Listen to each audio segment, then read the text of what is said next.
ওকে আচ্ছা, আমরা এই ভিডিওতে সলভ করার চেষ্টা করব আইওটির যে 18-19 সালে যে প্রশ্নটা আছে ওটার ম্যাথ পার্টটা। ওকে, তো ফার্স্ট এর আগে একটা ভিডিও দেওয়া হয়েছিল আইওটির প্রশ্ন সলভ নিয়ে, ওখানে আমরা সলভ করার চেষ্টা করছিলাম 36 থেকে 45 নাম্বার পর্যন্ত প্রথম 10টা। তো এখন আমরা চেষ্টা করবো এর পরের 10টা মানে 46 থেকে 55 পর্যন্ত সলভ করার। ওকে আচ্ছা, আর এখানে যে প্রশ্নটা আছে এই প্রশ্নটা তোমার এখানে যেন আমি রাখি প্রায় ক্লিয়ার, একটু আনক্লিয়ার লাগবে, তুমি এই জন্য কি করতে পারো, আমি যে পিডিএফ দেওয়া আছে পিডিএফ এ তুমি দেখে নিতে পারো। ঠিক আছে, পিডিএফটা কমেন্টের ফার্স্ট পিন লিংকে দেওয়া থাকবে। ওকে, আগের ভিডিওতে পিন লিংকে দেওয়া আছে, ওখান থেকেও নিতে পারো বা এই ভিডিওতে দিয়ে দেবো। ওকে, তো 46 থেকে স্টার্ট করা যাক। প্রথমে 46 নাম্বার প্রশ্নটাতে কি বলছে, যদি if 3 roots of f of x is equal to 0 আর 1 minus 1 2 the roots of the f of 2x are কি জিজ্ঞেস করা হয়েছে। তো আমি যদি বাংলায় প্রশ্নটা পড়ি, যদি তিনটা মূল, রুট মানে হচ্ছে কি, এখানে কিন্তু বর্গমূল না, এখানে রুট মানে বোঝাচ্ছে কি মূল। if 3 roots of f of x is equal to 0, f of x is equal to 0 একটা ফাংশনে তিনটা মূলের কথা বলছে কি, একটা বলছে 1, 46টা আমরা সলভ করতেছি, f of x is equal to 0 এরকম একটা ফাংশনে তিনটা মূল দেওয়া আছে। মূল মানে কি বলতো, মূল মানে হচ্ছে সমাধান। ঠিক আছে, সমাধানগুলো কি কি, একটা দেওয়া আছে কত 1, আর একটা দেওয়া আছে কত -1, আর একটা দেওয়া আছে কত 2। তো তোমাকে জিজ্ঞেস করছে f of 2x is equal to 0 যদি আরেকটা ফাংশন হয়, এই ফাংশনের মূলগুলো কত কত হবে। ওকে, তো এটা খুব কমন, ইজিলি তুমি বুঝতে পারো, যেহেতু এটার মূলগুলো কত হচ্ছিল 1 -1 আর 2, তাহলে এটা হবে কত, এই ফাংশনের মূলগুলো কি হয়ে যাবে, যেহেতু এখানে দ্বিগুণ হয়ে গেছে তাহলে এখানে মূলগুলো অর্ধেক হয়ে যাবে, তখন এটা আসবে কত 1/2, এটা আসবে -1/2, আর এটা আসবে 2 দ্বারা ভাগ করে দিলে কত আসে 1। তো এই অপশনটা কোথায় আছে, এই অপশনটা একদম প্রথম যে অপশনটা আছে এই নাম্বার অপশনটাতে, -1/2 +1/2 আর কত 1, এই দেখো -1/2 +1/2 আর 1। আর যদি তুমি এটাকে একটু তোমার কাছে মনে হয় কেন আমি 2 দ্বারা ভাগ করতেছি, তাহলে তোমাকে কি করতে হবে, এটা লং প্রসেসটা দেখা লাগবে। তো আমি একটু লং প্রসেসেই করে দেখাবো তোমাকে। তো তোমাকে দেওয়া আছে f of x সমান কি 0, এই ফাংশনের তিনটা মূল কত কত দেওয়া আছে, x 1 দেওয়া আছে, -1 দেওয়া আছে, আর 2 দেওয়া আছে। তার মানে আমি বুঝতেছি x সমান কত, একটা হইতেছে 1, আর একটা হইতেছে x সমান কত -1, আর একটা হইতেছে x সমান কত 2। মূল মানে কি বলতো, সমাধান। সমাধান মানে কি, ফাংশনের যে চলকটা আছে এই চলকটাকে সলভ করলে আমি কি কি পাবো, একটা পাবো 1, আর একটা পাবো -1, আর একটা কত পাবো 2। তাহলে আমি যদি এটাকে এই পাশে নিয়ে আসি তাহলে এটা কি হয়, x -1 হয়, এটা কত হবে x + 1, আর এটা হবে কি x - 2। তার মানে সমাধানের আগের লাইনটা কি ছিল, তুমি যদি একটু বুঝতে চেষ্টা করো, সমাধানের আগের লাইনটা নিশ্চয়ই এরকম ছিল, x - 1 x + 1 x - 2 is equal to 0। তা আমরা জানি যে তিনটা রাশির গুণফল যদি 0 হয় তাহলে এটা সমান 0, এটা সমান 0, এটা সমান 0। তাহলে আমরা x - 1 যদি 0 লিখি তাহলে x এর একটা মান পাবো কত 1, x + 1 যদি 0 লিখি তাহলে x এর একটা মান পাবো কত -1, x - 2 যদি 0 লিখি x এর একটা মান পাবো কত 2। তাহলে আমি এইভাবে সলভ করে কত কত পাবো 1 -1 আর 2। আচ্ছা, আমাদের যে ফাংশনটা ছিল এই ফাংশনটা কি ছিল, f of x, তাই না। এখন যদি আমি f of x এর জায়গায় কি করে দেই, f of 2x করে দেই, তাহলে আমরা জানি যে কোন একটা ফাংশন যদি f of x হয় তাকে যদি আমরা f of 2x A convert করতে যাই তাহলে কি করা লাগবে, x এর জায়গায় কি বসে দিব, 2x টাকে বসে দিব। তাহলে x - 1টা কি হয়ে যাবে বলতো, 2x - 1, x + 1টা হয়ে যাবে কি 2x + 1, x - 2টা হয়ে যাবে কি 2x - 2। তাহলে আমরা যদি এখানে সলভ করতে যাই 2x - 1 সমান 0, তাহলে x এর একটা মান আসতেছে কত 1/2। 2x + 1 সমান যদি আমি 0 লিখতে যাই তাহলে x এর একটা মান আসতেছে কত -1/2। 2x -2 যদি আমি 0 লিখতে যাই তাহলে x এর একটা মান আসতেছে কত 1। তাহলে আমরা ইজিলি সলভ করে তিনটা মান পাই গেছি, কত কত, একটা হাফ, আর একটা -হাফ, আর একটা কত 1। তাহলে আমাদের কি হয়ে গেছে, আমাদের সলভগুলো চলে আসছে যে f of 2x এর সলভগুলো কি হবে, একটা আসবে কত দেখো তো হাফ, আর একটা -হাফ, আর একটা কত 1, হাফ -হাফ আর 1। এটা কয় নাম্বার অপশন আছে, প্রথম অপশনটাতে আছে। ওকে, তাহলে আমরা এরকম করে ইজিলি কি করতে পারছি, 46টা সলভ করতে পারছি। এরপরে 47 নাম্বার প্রশ্নে তোমাকে কি দিছে দেখো তো, 5y = x + 50 is the tangent of y² is equal to 4ax, then focus of the parabola is। তো তোমাকে কি দেওয়া আছে, আচ্ছা তোমাকে দেওয়া আছে 5y = x + 50 is the tangent। Tangent মানে কি বলতো, কোন একটা জিনিসের ট্যানজেন্ট মানে হইতেছে ওইটার স্পর্শক। ঠিক আছে, ট্যানজেন্ট মানে কি বোঝায়, স্পর্শক। তাহলে 5y = x + 50, এটা হচ্ছে কি y² = 4ax এর কি একটা, y² = 4ax পরাবৃত্তের একটা কি স্পর্শক। তো তোমাকে জিজ্ঞেস করছে যে ফোকাস অফ দ্য প্যারাবোলা, পরাবৃত্তটার উপকেন্দ্রটা কত হবে। ঠিক আছে, তো তোমাকে পরাবৃত্তে কি যাই, যে ফোকাস মানে কি তোমার কেন্দ্র বলো বা উপকেন্দ্র বলো, যাই বলো, এই জিনিসটাই তোমাকে কি করতে জানতে চাইছে। ওকে, তাহলে এবার আমরা কি করব, আমরা জানি যে আমরা সবাই মোটামুটি কম বেশি একটা জিনিস জানি। আমি একটু সলভ করার জন্য আরেকটা পেজ নেই। y² = 4ax, ঠিক আছে, এই পরাবৃত্তটা দেখতে কি রকম হয় আমরা সবাই কম বেশি জানি, এটা দেখতে হয় এরকম। আর এটা ফোকাসটা কত হয় a0, মানে কেন্দ্র বা উপকেন্দ্র বলো, এটা কেন্দ্রটা কত হবে, উপকেন্দ্রটা কত হয় a0। আর এটা যে শীর্ষবিন্দুটা আছে, শীর্ষবিন্দুটা কত হবে, এটা শীর্ষবিন্দুটা হইছে a00, আর উপকেন্দ্র হইছে কত a0। তাহলে এখন আমার কি জানা লাগবে, এর মানটা জানা লাগবে, রাইট। আর আমাকে বলছে যে এটার একটা স্পর্শককে y 5y সমান সমান কি x প্লাস 50। ওকে, এটা হইতেছে আমাদের কি এই পরাবৃত্তের স্পর্শক। তো আমরা একটা সবাই শর্ত জানি যে y স্কোয়ার সমান সমান 4ax কে y সমান সমান mx প্লাস c রেখাটা স্পর্শ করার একটা কন্ডিশন আছে।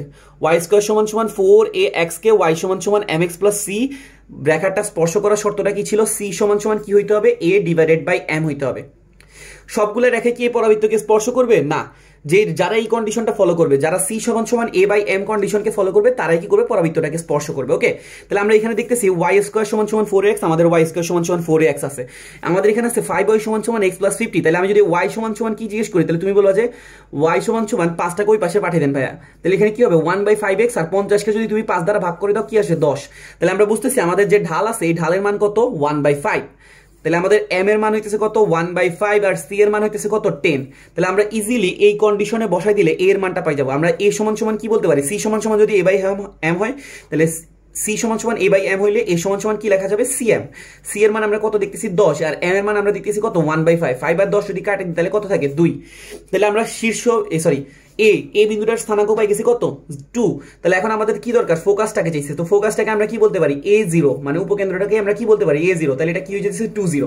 20 আমাদের কয় নাম্বার অপশনে আছে একটু যদি চেক করো, দেখো আমাদের ইজিলি 2c নাম্বার অপশনটাতে কি দেওয়া আছে? 20। তাহলে আমাদের এই 47 নাম্বার প্রশ্নটাও কি গেছে? সলভ হয়ে গেছে। এটার স্থানাঙ্ক কত? 20। আমি আবার একটু বলি, y স্কয়ার সমান সমান 4x কে y সমান সমান mx প্লাস c স্পর্শ করার শর্ত কি? c সমান সমান a বাই m। তো তোমাকে y স্কয়ার সমান সমান 4x দেওয়া আছে, একটা রেখার ইকুয়েশন দেওয়া আছে, এখান থেকে m আর c এর মান বের করে a এর মানটা বের করছি, দেন ফোকাসটা বের করে নিচ্ছি। বুঝছি? আচ্ছা, দেন হইতেছে আমাদের 48 নাম্বার প্রশ্ন। 47 এর পরে 48 নাম্বার প্রশ্নে কি বলছে একটু দেখো তো। এখানে বলছে, এখানে দিলে ফোকাস চলে যাবে। আচ্ছা, two equal forces acting on a point at 60 degree আর balanced by force 9 newton acting on the same point. আচ্ছা, তোমাকে বলছে two equal forces acting at a point, দুইটা সমান বল অ্যাক্টিং এট এ পয়েন্ট, একটা পয়েন্টের মধ্যে কাজ করতেছে এট 60 ডিগ্রি। 60 ডিগ্রি কোণে কি করতেছে? দুইটা সেম ফোর্স কাজ করতেছে। তাহলে ধরো এ একটা ফোর্স পি, এ একটা ফোর্স পি, তারা পরস্পর কত ডিগ্রি কোণে কাজ করতেছে? 60 ডিগ্রি কোণে। ঠিক আছে। আর ব্যালেন্স মানে কি? সাম্যাবস্থায় আছে। কার সাহায্যে? 9 নিউটন ফোর্সের সাহায্যে একটা কি আছে? সাম্যাবস্থায় আছে। তাহলে 9 নিউটন ফোর্সটা যদি সাম্যাবস্থায় রাখতে চাই, দেখো তোমাকে বললাম তোমাকে ধরো এই দিক থেকে একজন টানতেছে, এই দিক থেকে একজন টানতেছে। তাহলে তোমাকে যদি সাম্যাবস্থায় রাখতে চাই, তাহলে আরেকজনকে কোন দিক থেকে টানতে হবে? এই দিক থেকে নাকি একদম অপোজিট দিক থেকে? একদম এই বরাবর পয়েন্ট থেকে। ঠিক আছে না? তো তোমাকে বললো যে আর balance by a 9 newton force, তাহলে এখানে যে কাজ করতেছে এটা নিশ্চয়ই কি? 9 নিউটন। তো তোমাকে জিজ্ঞেস করছে value of the equal forces. তোমাকে জিজ্ঞেস করা হয়েছে value of the equal forces, মানে পি, এই ফোর্সগুলোর মান কত। ওকে, আমি প্রশ্নটা আবার একটু তোমাকে এক্সপ্লেন করে দিই। তোমাকে বলছে যে টু ইকুয়াল ফোর্সেস মানে দুইটা সমান বল একই পয়েন্টে কাজ করতেছে 60 ডিগ্রি কোণে। দ্বারা কি হচ্ছে? 9 নিউটন বল দ্বারা কি আছে? ব্যালেন্স আছে, সাম্যাবস্থায় আছে। তো 9 নিউটন বল দ্বারা যদি সাম্যাবস্থায় থাকতে চাইলে 9 নিউটনটা কি এই দিকে কাজ করবে নাকি এই দিকে কাজ করা লাগবে? অবশ্যই 9 নিউটনটা এই দিকে কাজ করা লাগবে। আচ্ছা, তাহলে এই জিনিসটা কি থাকতেছে? সাম্যাবস্থায় থাকতেছে। তোমার কাছে জানতে চাইছে এই বলগুলার মান কত। আচ্ছা, তুমি কি এটা জিনিসটা বুঝো? সাম্যাবস্থায় মানে কি? ধরো তোমাকে এখানে বললাম যে একটা ব্লক আছে, এই ব্লকটাকে তুমি এইদিকে টানতেছো 5 নিউটনে। তাহলে তোমাকে যদি এটাকে সাম্যাবস্থায় রাখতে চাও, তাহলে এই দিকে কত নিউটন টানতে হবে? 5 নিউটন। এটা কি তুমি বুঝো নাকি বুঝো না? অবশ্যই বুঝো যে একটা বক্সকে যদি তুমি এদিকে 5 নিউটনে টানো, তাহলে তোমাকে সাম্যাবস্থায় রাখতে হলে এটাকে কয় নিউটন টানা লাগবে? 5 নিউটনে। তাহলে এখান দিয়ে যেহেতু 9 নিউটন কাজ করতেছে, তার মানে এটার যে অপোজিট সাইড আছে, আমি অন্য কালি দিয়ে দেখাই, এটার যে অপোজিট সাইডটা আছে, এই অপোজিট সাইড বরাবর কত নিউটন কাজ করা লাগবে? 9 নিউটন। নাইলে কি এটা সাম্যাবস্থায় থাকতো নাকি থাকতো না? থাকতো না। ওকে, তার মানে আমরা এইদিকে 9 নিউটন কাজ করলে এদিকেও কত কাজ করা লাগবে? 9 নিউটন। তাহলে এই 9 নিউটনটা কোথা থেকে আসছে? এই 9 নিউটনটা আমি দেখতেছি না, আমি দেখতেছি এখানে পি আছে, এখানে পি আছে, এখানে 9 আছে। তাহলে এই 9 নিউটনের সাথে কত থাকা লাগবে? 9 নিউটন। তার মানে আমি বুঝতেছি এই যে পি আছে আর এই যে পি আছে, এই দুটোটা পি এর লব্ধিটা হইতেছে কত? 9 নিউটন। যেটা কোন দিকে কাজ করতেছে? এখান দিয়ে। আর এখান দিয়ে 9 নিউটন কাজ করতেছে, একটাকে ক্যান্সেল করে কি করে দিচ্ছে? সাম্যাবস্থা রেখে দিচ্ছে। বুঝতে পারছি? আমি আবারও বলতেছি, এই দিকে 9 নিউটন কাজ করতেছে, তাহলে এটাকে সাম্যাবস্থায় রাখতে হলে নিশ্চয়ই এইদিকে 9 নিউটন কাজ করতেছে। তাহলে এই 9 নিউটনটা কোথেকে আসছে? এই যে পি আছে, এই যে পি আছে, এই পি দুটোটা লব্ধি হয়েছে কত? 9 নিউটন। তাইলে আমরা বুঝতেছি পি এর লব্ধি কত? 9। তাহলে আমরা এখন আর স্কয়ার সমান সমান একটা সূত্র জানি, আর স্কয়ার সমান সমান P square Q square 2p Q cos alpha. Okay, তাহলে এবার দেখো তো আমাদের লব্ধিটা হচ্ছে কত? 9 স্কয়ার পি স্কয়ার। তো পি স্কয়ার এখানে দেখো তো পি আর কিউ দুটোটা কিন্তু কি সেম, এটা পি স্কয়ার এবং এটাও কি P square, plus 2 into P কিউর জায়গায় হবে কি পি, আর cos আলফা এদের মধ্যবর্তী কোণ আমরা দেখতেছি কত ডিগ্রি? 60 ডিগ্রি। তাহলে এখানে দেখো তো এখানে কি আসে? পি স্কয়ার, এখানে আসে পি স্কয়ার প্লাস 2PP গুণ করে দিলে পি স্কোয়ার cos 60 ডিগ্রি মান কত হাফ, হাফ আর 2 কেটে দিলে কি থাকে একটা পি স্কোয়ার থাকবে, এখানে P square P square P square, কয়টা পি স্কোয়ার, 3টা পি স্কোয়ার। ঠিক আছে, তাহলে আমরা এখানে দেখতেছি 9 নং কত 81 আর ওই পাশে আছে কত 3p স্কোয়ার, 3 আর 81 কেটে দিলে কত থাকে 27, তাহলে পি স্কোয়ার সমান সমান যদি 27 হয় তাহলে পি সমান সমান কত আসবে √27, 27 কে যদি রুট করো তুমি কত পাবো জানো 3√3, তাহলে আমাদের পি ফোর্সটা হইতেছে কত 3√3, তার মানে কোন অপশনটা কারেক্ট, ডি নাম্বার অপশনটা কারেক্ট। এইভাবে আমি কি করতে পারছি ইজিলি সলভ করতে পারছি। তোমাদেরকে বোঝানোর জন্য আমার ম্যাথগুলো করতে অনেক টাইম লাগতেছে, আমি যদি নিজে করতাম দেখতে যে এটা 40 সেকেন্ড থেকে 50 সেকেন্ডে হয়ে যেত। তুমিও যদি প্রশ্নটা বুঝতে পারো তোমারও কিন্তু করতে আর সমস্যা হবে না, তুমি যদি একবার প্রশ্নটা বুঝে দাও, এই প্রশ্নটা তুমি আরেকবার সলভ করতে গেলে দেখবা যে একদম ইজিলি সলভ করতে পারছো। ঠিক আছে, দেন হচ্ছে আমাদের 48টাও সলভ হয়ে গেছে। এরপর আমরা কত যাবো 49 নাম্বার। ওকে, তো তোমাকে কি বলছে একটু প্রশ্নটা পড়ার চেষ্টা করো। A balance is formed at point C, তোমাকে বললো যে এ ব্যালেন্স সাম্যাবস্থা সৃষ্টি হয়েছে কোন পয়েন্টে, সি পয়েন্টে, due to action of T1 T2 and W সমান সমান 10 কেজি। তোমাকে বললো সাম্যাবস্থা তৈরি হয়েছে কিসের কারণে, T1 T2 এবং ডাব্লিউ এর কারণে। টেনশন T1 সমান সমান হোয়াট, তোমাকে এটা জিজ্ঞেস করা হয়েছে, তোমাকে একটা চিত্রও দেওয়া আছে। ওকে, তো চিত্রটা আমি একটু ড্র করি। তোমাকে বললো যে একটা পয়েন্টের উপরে ব্যালেন্স ফর্ম হয়েছে। ঠিক আছে, একটা পয়েন্টে কি হয়েছে, এই balance is form at a point C, C পয়েন্টে কি হয়েছে একটা ব্যালেন্স তৈরি হয়েছে কিসের অ্যাকশনের কারণে, T1 T2 আর ডাব্লিউ এর অ্যাকশনের কারণে। তাহলে T1 কাজ করতেছে এখান দিয়ে, T2 কাজ করতেছে এখান দিয়ে, এটা যদি একটা তার হয়, আর ডাব্লিউ কোন দিকে কাজ করতেছে, নয় নিচের দিকে কাজ করতেছে। ডাব্লিউ এর মান কত কেজি দেওয়া আছে 10 কেজি ওয়েট। ঠিক আছে, ডাব্লিউ এর মান কত দেওয়া আছে 10 কেজি ওয়েট। আর তোমাকে এখানে এটা কি করছে, এখানে একটা ত্রিভুজ তৈরি করে দিছে, এখান দিয়ে এই বাহুর দৈর্ঘ্য দেওয়া আছে কত 4 আর এই বাহুর দৈর্ঘ্য দেওয়া আছে কত 5। ঠিক আছে, আর এই বাহুর দৈর্ঘ্য দেওয়া আছে 4, এই বাহুর দৈর্ঘ্য দেওয়া আছে 5, আর এখান দিয়ে কোনটা দেওয়া আছে 90 ডিগ্রি। ঠিক আছে, তাহলে তুমি এখান থেকে ইজিলি বুঝতেছো এটা যেহেতু 90 ডিগ্রি, তার মানে এটা একটা সমকোণী ত্রিভুজ, যদিও আমারটা দেখতে সমকোণী ত্রিভুজের মতো হয় না, এটা সমকোণী ত্রিভুজ আর কি। আচ্ছা, আর সমকোণী ত্রিভুজের বিপরীত বাহুকে কি বলে, অতিভুজ। তাহলে এটা হচ্ছে লম্ব আর এটা হচ্ছে কি আমাদের ভূমি। তাহলে ভূমিটা কেমনে পাবো বলতো, √, অতিভুজ স্কয়ার মাইনাস লম্ব স্কয়ার করে দিলে আমি কি পেয়েছি, ভূমিটা পাই যেতেছি। 5 স্কয়ার কত 25, 4 স্কয়ার কত 16, বিয়োগ করলে আসে 9, 9 কে রুট করে দিলে কত আসে 3। তাহলে আমাদের ভূমি হলো 3, লম্ব হলো 4 আর অতিভুজ হলো কত 5। ওকে, আচ্ছা তোমার কাছে কি জানতে চাইছে টান T1 এর।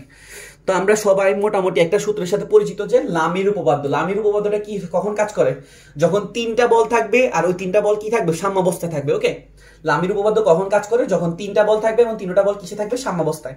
তাহলে দেখো তো T1 T2 আর ডাব্লিউ 3টা বল কি আছে সাম্যাবস্থায় আছে, তোমাকে বলে ফেলছে যে ব্যালেন্স ইজ ফর্মড, মানে কি সাম্যাবস্থায় আছে। তাহলে আমরা লামের উপপাদ্য ইউজ করতে পারি। লামের উপপাদ্যটা কি রকম, T1 ডিভাইডেড বাই কি করব, যেই বলটাকে নিব তার অপোজিট দুইটা বলের মধ্যবর্তী কোণটাকে নিব। ঠিক আছে, যেই বলটাকে নিব তার অপোজিট দুইটা বলের মধ্যবর্তী কোণকে নিব। আচ্ছা, আমি এই পয়েন্টের নাম দিলাম এ, এই পয়েন্টের নাম দিলাম কি বি, আর এই পয়েন্টের নাম দিলাম কি সি। ওকে, আচ্ছা আমি একটু অন্য কালি দিয়ে নিই। এবার আমি কি করলাম, এখান থেকে একটা ভূমি চিন্তা করলাম, কারো কি সমস্যা হবে না, আশা করি কারো সমস্যা হবে না। আমি এখান থেকে একটা কি চিন্তা করলাম, ভূমি চিন্তা করলাম, ভালো কথা। আচ্ছা দেখো তো এইটা বি, মানে এই পয়েন্টটা বি, মানে কি এই কোণটা কত বি, তাই না? আর এই কোণটা যদি বি হয় তাহলে এখান দিয়ে যে ছোট কোণটা আছে এই ছোট কোণটাও কি তৈরি করবে, বি তৈরি করবে, রাইট? আমি আবার বলতেছি, এখানে একটা জেড আছে না, জেড মানে কি তৈরি করে, একান্তর কোণ তৈরি করে। এই কোণটা যদি বি হয় তাহলে এই কোণটাও কত হবে, বি হবে। ওকে, একান্তর কোণ। তাহলে আমরা যদি দেখতেছি T1 মানে হইতেছে কি, T1 মানে হইতেছে T1 বাই কি হবে T2 আর W এর মধ্যবর্তী কোণ। তো আমরা দেখতেছি এই কোণটা হইতেছে কত বি আর এই কোণটা হইতেছে কত 90 ডিগ্রি। তাহলে আমরা এখানে লিখতে পারি sin 90 প্লাস বি। ঠিক আছে, 90 প্লাস বি। লামের উপপাদ্য কি ছিল, যেই বলটাকে নিব অপোজিট দুইটা বলের মধ্যবর্তী কোণ দিয়ে সাইন দিব। আচ্ছা, যদি আমরা এবার ডাব্লিউ কে লিখতে যাই, ডাব্লিউ লিখলে কি লিখবো, ডাব্লিউ হবে T1 আর T2 এর মধ্যবর্তী কোণ। T1 আর T2 এর মধ্যবর্তী কোণ এখানে কত দেওয়া আছে দেখা দাও তো, 90 ডিগ্রি। তাহলে আমরা দেখতেছি sin 90 ডিগ্রি। ওকে, তো প্রশ্নে যেহেতু আমার কাছে T2 টা জানতে চাওয়া হয় না, জাস্ট T1 টা জানতে চাইছি, তাহলে আমরা T2 এর পার্টটা লিখবো না। যদি T2 লিখতাম তাহলে কি করতাম, T1 আর W এর মধ্যবর্তী কোণ নিতাম। আচ্ছা এবার দেখো তো এখানে কি হয়ে যেতেছে, T1 sin 90 প্লাস থিটাকে আমরা কি লিখতে পারি বলো তো, 90 ডিগ্রির সাথে এক গুণ আছে, তাহলে বিজোড় সংখ্যা sin কি হয়ে যাবে cos, তাহলে এটা আমাদের কি আসবে cos b। আর ওই পাশে আসছে W, W এর মান ওরা প্রশ্নে দিয়ে দিয়েছে কত 10, sin 90 এর মান কত আমরা সবাই জানি যে 1। তাহলে এখানে দেখো তো আমরা এখানে T1 সমান সমান কি পাইতেছি 10 cos b। ঠিক আছে, তো cos থিটা সূত্র কি আমরা সবাই জানি যে cos থিটা মানে কি বলতো, ভূমি বাই অতিভুজ। তো এই বি কোণওয়ালা ত্রিভুজটার ভূমি কত দেখো তো, ভূমি আমরা কত পাইছি 3 আর অতিভুজ আমরা কত পাইছি 5। তাহলে আমরা যদি ভূমি বাই অতিভুজ ইউজ করি 5 দুগুণা 10, তাহলে 3 দুগুণা কত আসতেছে 6। তাহলে আমাদের টান T1 এর মান কত চলে আসছে ইজিলি 6 কেজি ওয়েট। ঠিক আছে, তাহলে 6 কেজি ওয়েট কত, এই যে এই নাম্বার অপশনটা আছে এটা। তো আমরা কি করতে পারছি, ইজিলি সলভ করতে পারছি। আমি যদি তোমাকে আবার একটু দেখাই, আমরা এখানে T1 T2 T আর W কাজ করতেছিল, তো T1 by T2 R W এর মধ্যবর্তী কোণ এখানে আছে B, এখানে আছে 90 ডিগ্রি, তাহলে 90 plus B W by T1 T2 এর মধ্যবর্তী কোণ sin 90 ডিগ্রি। তো এখান থেকে কি করছি, T1 এর মানটা বের করছি, cos B মানে হচ্ছে ভূমিবেগ অতিভুজ দিয়ে দিছি, দেন হয়ে গেছে কি সলভ হয়ে গেছে। ওকে, আচ্ছা তারপরে 50 নাম্বার প্রশ্নটাতে কি বলছে একটু দেখো তো, if a 3 digit number formed by 102 selected at random, then what is the probability of the number being divisible by 10 without replacement? ওকে, তোমাকে এখানে আমি একটু বাংলায় বলি, এখানে তোমাকে বলছে যে 3 ডিজিটের একটা নাম্বার তৈরি হবে কোন কোন সংখ্যা দিয়ে, তিনটা সংখ্যা দেওয়া আছে, একটা দেওয়া আছে 1 0 আর 2 দিয়ে 3 ডিজিটের একটা শব্দ তৈরি হবে, ঠিক আছে, র্যান্ডমলি সিলেক্ট করা হবে। এটার সম্ভাবনা কি, দা নাম্বারটা 10 দ্বারা বিভাজ্য হওয়ার সম্ভাবনা কি, ঠিক আছে, 3 ডিজিটের তুমি নাম্বার তৈরি করবা এবং ওই নাম্বারগুলো 10 দ্বারা বিভাজ্য হওয়ার সম্ভাবনা কি। আচ্ছা, তো তোমাকে আমি জিজ্ঞেস করলাম সম্ভাবনা সূত্র কি বলতো, সম্ভাবনা সূত্র হচ্ছে কি, অনুকূল ফলাফল বাই মোট ফলাফল, রাইট। আমরা সম্ভাবনার ইজি একটা সূত্র জানি কি, অনুকূল ফলাফল ডিভাইডেড বাই মোট ফলাফল। আচ্ছা বলতো 102 এটা দ্বারা 3 দ্বারা বিভাজ্য কয়টা সংখ্যা তৈরি করা যাবে, 102 দিয়ে 3 দ্বারা বিভাজ্য কয়টা সংখ্যা তৈরি করা যাবে বলতো। আমাদের প্রথম পজিশনে কে বসতে পারবে, 102 এর মধ্যে তুমি কি 1 কে বসাতে পারো, কোনো সমস্যা নেই, 2 কে বসাতে পারো, কোনো সমস্যা নেই, কিন্তু যদি তুমি 0 কে ফার্স্ট পজিশনে বসাও তাহলে সংখ্যাটা কি 3 অঙ্ক বিশিষ্ট হবে নাকি 2 অঙ্ক বিশিষ্ট হয়ে যাবে। সামনে যদি 0 থাকে ওটা কিন্তু কি নাই, কোনো ভ্যালু নাই। তাহলে আমি ফার্স্ট পজিশনে 1 কে বসাইতে পারি অথবা 2 কে বসাইতে পারি, মানে দুইজন থেকে যে কোনো একজনকে বসাইতে পারি। ওকে, সে ধরো আমি 1 কে বসিয়ে দিলাম। আচ্ছা 1 কে বসানোর পর আমার হাতে আর কি আছে, 2 আছে না, আবার কি 0 আছে, তাহলে আমার কাছে হাতে আর কয়টা ওয়ার্ড আছে, 2টা ওয়ার্ড। তার মানে সেকেন্ড পজিশনে আমি 0 কেও বসাতে পারি, সেকেন্ড পজিশনে 0 বসলে কিন্তু কোনো সমস্যা নাই। সেকেন্ড পজিশনে আমি 0 কে বসাতে পারি, 2 কে বসাতে পারি, তার মানে আমি কয়জনকে বসাতে পারি, দুইজন থেকে যে কোনো একজনকে বসে দিলাম, বাকি রইল কয়জন, একজন। এই একজনকে আমি এই পজিশনে কয়ভাবে বসাতে পারবো, একভাবে। তাহলে আমার টোটাল কয়টা সংখ্যা তৈরি করা যাবে বলতো, 4টা সংখ্যা। টোটাল আমি কয়টা সংখ্যা তৈরি করতে পারি, 4টা সংখ্যা। 3 দ্বারা বিভাজ্য 102 দ্বারা 3 অঙ্ক বিশিষ্ট কয়টা সংখ্যা তৈরি করা যাবে, 4টা সংখ্যা। ওকে, আচ্ছা এবার হচ্ছে কি অনুকূল ফলাফল। অনুকূল বলছে যে তোমাকে 10 দ্বারা বিভাজ্য হইতে হবে, কি হইতে হবে, 10 দ্বারা বিভাজ্য। তো একটা সংখ্যা 10 দ্বারা বিভাজ্য হয় কখন বলতো, যখন তোমার যে শেষের যে পজিশনটা আছে, শেষের পজিশনে কে থাকা লাগবে, 0 থাকা লাগবে, রাইট। 10 দ্বারা যারা বিভাজ্য আছে তাদের শেষের পজিশনটাতে সবসময় কি থাকা লাগবে, 0। তাহলে আমি শেষের পজিশনে 0 কে ফিক্স করে দিলাম, তাহলে এ কি নড়তে পারবে না, নড়তে পারবে না। তাহলে প্রথম পজিশনে কি আসতে পারে বলো তো, 1 আছে 2 আছে, তাহলে দুইজন থেকে যে কোনো একজন। তাহলে তোমার এখানে 1 আসলো, তো 1 কে বসে দিলে তোমার কাছে আর হাতে কয়টা ওয়ার্ড আছে, একটা ওয়ার্ড। 0 কে তুমি এখানে বসে দিচ্ছ, আর বাকি রইল কত, 2। তাহলে এখানে 2 কে বসে দিলে তোমার কাছে আর সংখ্যা কয়টা আছে, একটা। তাহলে 2 গুণ 1, 2 একে কত, 2। তাহলে আমাদের এখানে কয়টা সংখ্যা তৈরি করা সম্ভব, 10 দ্বারা বিভাজ্য 2টা সংখ্যা। তাহলে আমরা দেখতেছি অনুকূলে আছে 2টা আর মোট সংখ্যা আছে কয়টা, 4টা। তাহলে 2 কে 4 দ্বারা ভাগ করে দিলে কি চলে আসবে, হাফ চলে আসবে। তাহলে আমরা ইজিলি কি করতে পারছি, সলভ করতে পারছি। তাহলে আমাদের সম্ভাবনা কত, হাফ। ঠিক আছে, আমরা কয়টা সংখ্যা তৈরি করতে পারবো, টোটাল তৈরি করবো 4টা, 10 দ্বারা বিভাজ্য হবে 2টা, তাহলে সম্ভাবনা হচ্ছে কত, 2/4 মানে হাফ। ওকে, দেন 50 সলভ করছি। দেন হচ্ছে আমাদের 51 নাম্বার প্রবলেমে কি দিচ্ছে একটু দেখো। Which of the one is correct in the partial fraction of 5 divided by x minus 1 into কি 3x plus 2। এটাতে তোমাকে জিজ্ঞেস করছে যে এটাকে যদি তুমি পার্শিয়াল ফ্র্যাকশন করো, পার্শিয়াল ফ্র্যাকশন মানে কি বলতো, আংশিক ভগ্নাংশ। আংশিক ভগ্নাংশ করলে কোনটা কারেক্ট হবে। ওকে, তো আমরা আংশিক ভগ্নাংশ মোটামুটি 9-10 থেকে দেখে আসছি। আংশিক ভগ্নাংশে কি হয়, নিচে যে রাশিগুলো গুণ আকারে থাকে তাদেরকে আমরা কি করি, যোগ আকারে বাইর করি, তাই না। ওকে, আমরা আংশিক ভগ্নাংশে কি করি, নিচে যে রাশিগুলো আছে তাদেরকে কি করি, গুণ আকার রাশিগুলোকে যোগ আকারে বের করি। তো এটা করার একটা ওয়ে আছে, যে রুলটাকে আমরা বলি থামস আপ রুল, কেউ বলে কভার আপ রুল, ঠিক আছে। তো এটা কিভাবে সলভ করে এক লাইনে, তো তুমি দেখো এটা করার জন্য একটা বড় প্রসেস ছিল, এটা তুমি এক লাইনে সলভ করবে। ওকে, আচ্ছা দেখো তো, তুমি প্রথমে x-1 এর উপরে কি দিতা, আগে a দিতা। তুমি এখন এর মানটা জানতে চাচ্ছ, তাহলে কি করবা, x-1টাকে অফ করে দিবা। কি করবা, যার উপরের মান জানতে চাও তাকে কি করে দিবা, অফ করে দিবা। তাহলে x-1 কে যদি আমি মান জানতে চাইলে x-1 কে কি করে দিলাম, অফ করে দিলাম। আচ্ছা x-1 সমান যদি 0 লিখি, x এর মান কত পাই আমরা, 1। তাহলে এখন দেখতেছি x এর মান কত আসে, 1। তাহলে এই 1টাকে বাকি যে রাশিটা আছে বাকি রাশিটার মধ্যে বসাই দিবা। 1 কে যদি তুমি বাকি রাশিটার মধ্যে বসাই দাও, তাহলে এখানে কি থাকে, 3 × 1 যোগ কত, 2। বুঝতে পারছি, কত থাকতেছে, 3 × 1 যোগ 2।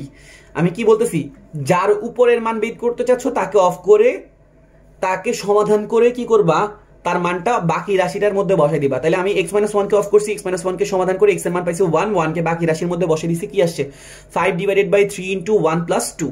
ওকে সিমিলারলি 3x + 2 এর সময় 3x + 2 কে অফ করে দিব 3x + 2 = 0 লিখবো x এর মানটা বের করব -2/3 আসবে এরপর এটাকে বাকি রাশিটার মধ্যে বসিয়ে দিব তাহলে উপরে আসে কত 5 নিচে থাকে কত -2/3 -1 ঠিক আছে তাহলে এখানে তোমার কি থাকতেছে তুমি যদি এখানে লসাগু করো তাহলে দেখো তো 3 গুণে কত 3 আর 1 2 যোগ করলে কত আসে 5 তাই না 3 একে 3 আর 2 যোগ করলে কত আসে 5 5 আর 5 কি হবে কাটা তাহলে তোমার উপরে থাকতেছে কত 1 নিচে থাকতেছে x - 1 আর এখানে যদি তুমি লসাগু করো এটা কত হবে জানো উপরে আছে কত 5 নিচে আছে কত -2/3 -1 তাহলে এখানে যদি লসাগু করো এখানে হবে -5/3 তাহলে 5 আর 5 কেটে দিলে উল্টাই দিলে এটা কি চলে আসে উপরে একটা -3 চলে আসে তাহলে এখানে কি আসতেছে দেখো তো আমাদের আংশিক ভগ্নাংশটা এরকম আসতেছে 1/(x - 1) 1/(x - 1) 3/(3x + 2 -3 ওকে এটা কয় নাম্বার অপশনটা কারেক্ট এটা এ নাম্বার অপশনটা কারেক্ট আগের প্রশ্নের आंसर কত ছিল হাফ এটা কত কারেক্ট ছিল এ কারেক্ট ছিল ওকে তাহলে আমরা ইজিলি কি করতে পারছি সলভ করতে পারছি ওকে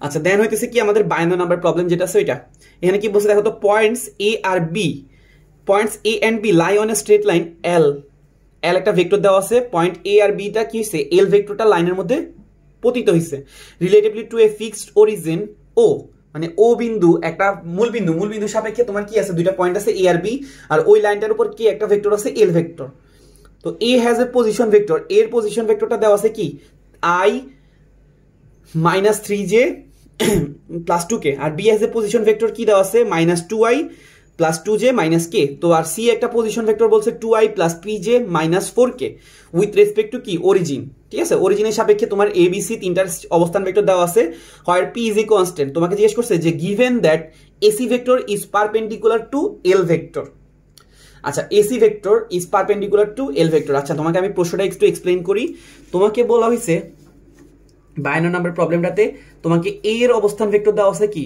কোন কিছু অবস্থান ভেক্টরকে আমি কি দ্বারা প্রকাশ করি উপরে দাগ দিয়ে নাকি নিচে দাগ দিয়ে প্রকাশ করি নিচে দাগ দিয়ে এর অবস্থান ভেক্টরটা দেওয়া আছে কত i cap -3j cap + 2k cap okay B A has অবস্থান ভেক্টর মানে বি হ্যাজ এ কি পজিশন ভেক্টর এটার বি এর অবস্থান ভেক্টরটা কি দেওয়া আছে -2i + 2j - কি k আর সি এর অবস্থান ভেক্টরটা দেওয়া আছে সি ভেক্টর কি দেওয়া আছে 2i + pj - কি 4k ওকে তো তোমাকে বললো যে AC is perpendicular to L vector ঠিক আছে এসি ভেক্টরটা হইছে কি এসি ভেক্টরটা হইতেছে আমাদের যে এল ভেক্টরটা হইতেছে তাদের কি পারপেন্ডিকুলার ঠিক আছে আমরা জানি যে দুইটা ভেক্টর যদি লম্ব হয় তাহলে তাদের কি হয় ডট গুণফলটা 0 হয় তাহলে এসি ভেক্টর আর এল ভেক্টর এদের ডট গুণফলটা কি হবে 0 হবে আচ্ছা তো এখন আমার মেইন টার্গেট হচ্ছে এসি ভেক্টরটা বের করা ওকে আর এল ভেক্টরটা বের করা আচ্ছা এসি ভেক্টর মানে কি বলতো সি এর অবস্থান ভেক্টর থেকে কি করা লাগবে এর অবস্থান ভেক্টরটা বিয়োগ করা লাগবে এসি ভেক্টর মানে কি সি এর অবস্থান ভেক্টর থেকে এর অবস্থান ভেক্টরের বিয়োগফল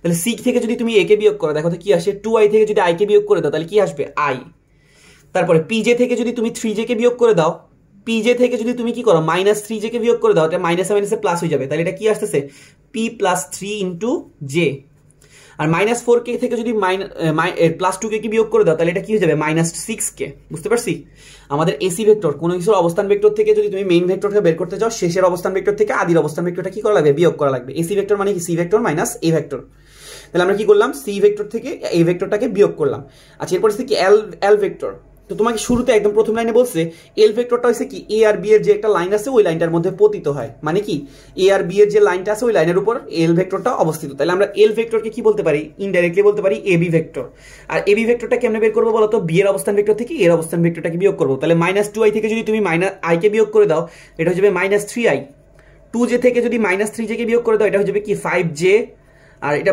-k এটা আছে +2k এটা যদি বিয়োগ করে দাও এটা হয়ে যাবে -3k তাহলে দেখো তো আমাদের এল ভেক্টরটা পাই গেছি এটা ভেক্টরটা পাই গেছি তো আমরা জানি যে দুইটা ভেক্টর যদি লম্ব হয় তাদের ডট গুণফলটা কি হয় 0 হয় তাহলে আমরা বুঝতেছি এই দুইটা ভেক্টরের ডট গুণফল কি আসবে 0 হবে আর ডট গুণ কেমনে করে বলতো i এর সাথে i এর সহগটাকে গুণ করব রাইট এখানে i এর সাথে সহগ আছে কত 1 আর এখানে i এর সাথে সহগ আছে কত -3 গুণ করে দিলে কি আসে -3 এখানে আছে p + 3 p + 3 এর সাথে আছে কত 5 গুণ করে দিলে কত আসে দেখো তো 5 আর p কে গুণ করলে কত আসে 5p 3 আর 5 কে গুণ করলে কত আসে 15 আর এখানে আছে -6 এখানে আছে -3 গুণ করে দিলে কত আসে 18 = কত 0 তাহলে আমরা ইজিলি সলভ করতে পারছি কত দেখো তো 18 আর 15 যোগ করলে কত 33 33 থেকে 3 চলে গেলে কত থাকে 30 30 টাকা যদি আমি ওই পাশে নিয়ে যাই এটা কি হয়ে যাবে -30 তাহলে 5p = -30 তাহলে p = কত দাঁড়াইলো -6 ঠিক আছে 5 6 কত 30 আমরা ইজিলি সলভ করে মানটা বের করছি কত p এর মান কত -6 ঠিক আছে তো -6 কয় নাম্বার অপশনে আছে আমাদের ডি নাম্বার অপশনটাতে আছে ওকে ভালো কথা এরপর আমরা 53 নাম্বারটা সলভ করার চেষ্টা করি।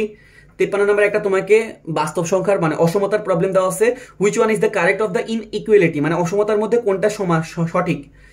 দেওয়া আছে 3 less than or equal -6 -5x less than কত দেওয়া আছে 12। ওকে, আচ্ছা ভালো কথা। তাহলে এবার দেখো তো, তুমি এখানে দেখতেছো -6, এই -6টাকে দৌড়ানোর উপায় কি বলো তো?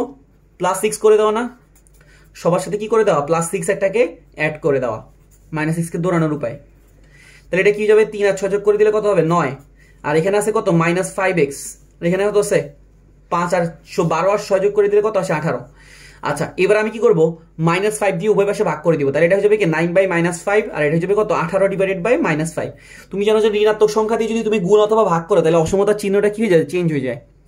অসমতা দুই কারণে চেঞ্জ হয়, ঋণাত্মক সংখ্যা দিয়ে গুণ বা ভাগ করলে অথবা বিপরীতকরণ করলে উল্টাই দিলে। তাহলে আমি যেহেতু এখানে কি করছি ঋণাত্মক সংখ্যা দিয়ে ভাগ করছি তাই অসমতাটা লেস দেন থেকে কি হয়ে যাবে গ্রেটার দেন, আর এখানে -5 দিয়ে ভাগ করলে এটা তো x হয়ে যাবে, এটা হয়ে যাবে কি গ্রেটার দেন। ঠিক আছে, তাহলে এখন আমাদের যদি 18কে তুমি 5 দ্বারা ভাগ করো তাহলে তোমার কি আসে, দশমিকে যদি তুমি একটু চেক করো কি আসবে। 18কে যদি তুমি কি করো 5 দ্বারা ভাগ করো তাহলে কত আসে 3.6, আর 9কে 5 দ্বারা ভাগ করলে কত আসে 1.8। আচ্ছা তাহলে 3.6টা যেহেতু এখানে আছে এটা কি সবচেয়ে ছোট না, তাহলে 3.6টাকে আমি এই পাশে নিয়ে আসলাম। 3.6টা হচ্ছে সবচেয়ে ছোট, সরি এখানে কোনো ইকুয়াল ছিল না, কিন্তু 3.6টা হচ্ছে সবচেয়ে ছোট, তারপর হবে x, তারপরে সবচেয়ে বড় কোনটা 9/5, এটাকে যদি তুমি ভাগ করো কত আসতো 1.8, তার সামনে একটা মাইনাস আছে, এখানে একটা মাইনাস আছে। তাহলে আমরা বুঝতেছি আমাদের আনসারটা কি হবে -3.6 থেকে বড়, -1.8 থেকে ছোট। তাহলে এই আনসারটা কোথায় আসছে দেখো তো, এই যে আমাদের যে সি নাম্বার অপশনটা আছে এই সি নাম্বার অপশনটাতে। ওকে, -3.6 থেকে বড়, -1.8 থেকে ছোট। তাই আমরা ইজিলি কি করতে পারছি 53টাও সলভ করতে পারছি। ওকে, আচ্ছা দেন হইতেছে কি আমাদের 54 নাম্বার আর 55 নাম্বার। ওকে আচ্ছা আমরা ব্যাক করি 54 নাম্বার প্রবলেমটাতে।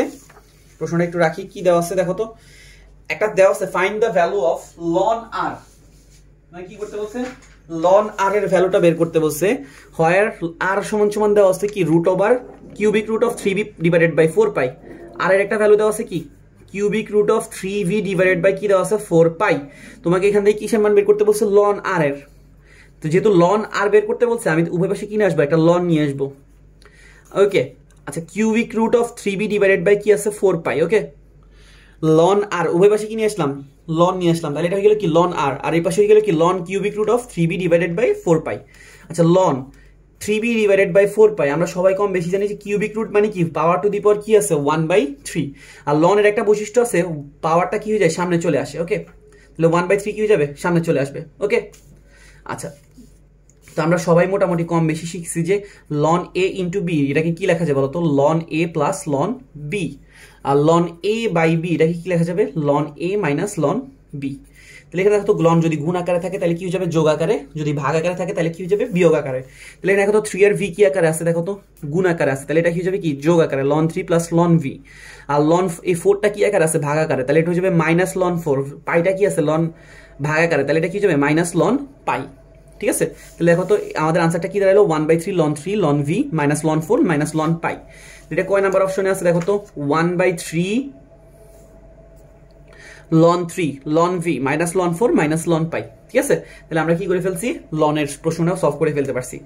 লাস্ট প্রশ্ন যেটা 55 নাম্বার বলতেছে, এই 55 নাম্বার কি বলতেছে দেখো তো তোমাকে বলছে if the following figure of the curve she has a parametric equation, মানে পরামিতিক স্থানাঙ্ক দেওয়া আছে তোমাকে x সমান দেওয়া আছে 4 cos দেওয়া আছে t প্লাস π/6, আর y সমান দেওয়া আছে 2 sin t।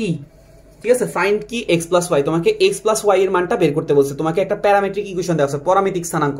পরামিতিক স্থানাঙ্ক মানে কি তোমার মেইন ফাংশনটাকে যদি তুমি কি করো অন্য একটা চলকে সাজিয়ে রিপ্রেজেন্ট করো, যেমন আমরা এখানে মেইন ফাংশন হিসেবে x আর y, তাকে আমি রিপ্রেজেন্ট করছি কিসের সাপেক্ষে t এর সাপেক্ষে, রাইট? তাহলে তাকে বলতেছে পরামিতিক স্থানাঙ্ক। তো তোমাকে x এর ভ্যালু কি দেওয়া আছে 4 cos t প্লাস 5/6, আর y এর ভ্যালু দেওয়া আছে 2 sin t। ওকে আচ্ছা আমরা এখানে সলভ করতে যাই, 4 দিলাম cos a প্লাস b হয়ে গেল না, cos a plus b সূত্র কি ছিল বলো তো cos a cos b minus sin a sin b। ঠিক আছে, cos a plus b সূত্র কি ছিল cos a cos b minus sin a sin b। ওকে তাহলে আমরা এখানে দিলাম cos t, তো cos t থেকে যাবে cos π/6, এখানে π/6 মানে কত বলো তো 180 কে 6 দ্বারা ভাগ করলে কত আসে 30, cos 30 এর মান কত বলো তো √3 ডিভাইডেড বাই 2, আর sin t sin 30, এখানে কি sin 30 এর মান কত হাফ, তাহলে আমি এখানে কি করলাম এটার সাথে এটা গুণ করে দিলাম, তাহলে 4 আর যদি 2 কাটা জায়গা তাহলে এখানে কি থাকে একটা 2 থাকে, ঠিক আছে, আর এখানে একটা √3 আছে, এখানে একটা cos t আছে, 2 আর 4 কে যদি কেটে দাও তাহলে এখানে কি থাকবে, একটা 2 থাকবে, একটা sin থাকবে, একটা t থাকবে, কি করলাম এই 4 দিয়ে সোজা গুণ করে দিলাম, 4 দিয়ে যখন গুণ করলাম 2 আর 4 কাটা যায় কি আসছে 2 আছে, আর একটা √3 আছে, আর একটা cos t আছে, 4 দিয়ে 2 কে ভাগ করে দিলাম কি আসলো 2 sin t। আচ্ছা আর এই পাশে কি আছে বলো তো x, তাই না, x সমান সমান এটা ছিল cos a + b এর ফর্মুলা দিছি, ওকে। আচ্ছা দেখো তো এবার 2√3 cos t 2 sin t, দেখো তো 2 sin t এর একটা ভ্যালু ওরা অলরেডি দিয়ে দিছে কত y, তাহলে আমরা এখানে কি পাইতেছি 2 sin t জায়গায় কি বসাতে পারি y, আর এই পাশে আছে কি x, তাহলে তুমি যদি কি করো এই y টাকে এই পাশে নিয়ে আসো তাহলে এটা কি হয়ে যাবে x + y, ও x + y সমান সমান তোমার ভ্যালুটা কি আসছে 2√3 cos t, তাহলে আমরা x + y এর মান কি পাই গেছি 2√3 cos t। এটা কয় নাম্বার অপশনে আছে দেখো তো, এটা আমাদের b নাম্বার অপশনে আছে, তাহলে আমরা ইজিলি কি করতে পারছি 46 থেকে 55 নাম্বার প্রবলেমটা সলভ করতে পারছি। তো কারো যদি এখানে দেখতে সমস্যা হয় তুমি প্রশ্ন ব্যাংকের পিডিএফটা দেখতে পারো, আশা করি সমস্যা হবে না, আশা করি সবার হেল্প হয়েছে। আর যদি কোনো প্রবলেম থাকে আমাকে জানাইতে পারো, আর যদি কোনো প্রশ্ন ব্যাংক চাও সলভ চাও ইনশাল্লাহ জানাইতে পারো, আমি চেষ্টা করবো সলভ করে দেওয়া, ঠিক আছে, থ্যাংক ইউ।